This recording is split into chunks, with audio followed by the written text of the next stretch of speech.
sentiment qu'une forme de prise de conscience du concept que nous on connaît bien, vétérinaire, qui est le concept d'une seule santé, que finalement les santé animales, végétales aussi d'ailleurs, les écosystèmes en tout cas, et humaines sont liées.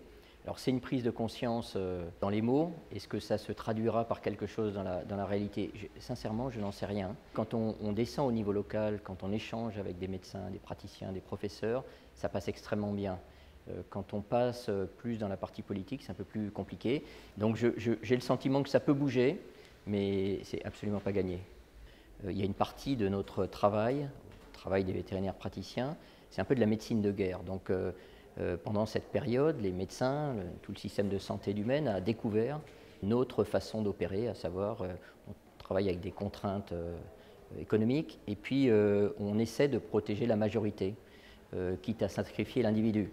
Alors assez curieusement, la santé animale dans sa partie animale de compagnie s'est fortement développée pendant cette période, donc on a suivi ce qui se passait en humaine. Mais je pense que la médecine humaine, elle est partie vers de la médecine collective, de la prévention, du vaccin, etc. Moi je regrette quand même, on l'a vu, que nos savoir-faire dans la compréhension de la maladie, dans le fait, on a la bronchite infectieuse, la volaille, on a différentes maladies qu'on connaît très bien depuis des décennies, que ce savoir-faire dans le diagnostic, ça a été extrêmement long concernant la PCR. On avait les capacités à relayer très rapidement, voire même à apprendre au laboratoire classique d'analyse, qui n'avait absolument pas les moyens, les compétences.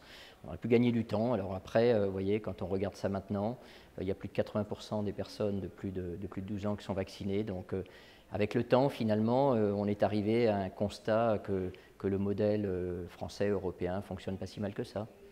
Il faut absolument que localement, avec les médecins, les CHU, les différentes personnes qui œuvrent à la santé publique, on joue notre rôle. Vous voyez, la borréliose, on connaît, la maladie de Lyme, c'est un sujet évidemment important. Il faut qu'on croise des informations et des exemples comme ça, il y en a des multiples. On a parlé des personnes, des enfants qui sont mordus. Il faut évidemment renvoyer chez le vétérinaire le chien. Enfin, il y a beaucoup d'éléments, beaucoup de réflexes de base pour nous, absolument de base pour nous vétérinaires, qui n'existent pas encore en humaine. La plupart des vétérinaires, on s'occupe des animaux domestiques. On oublie quand même un morceau qui est la faune sauvage.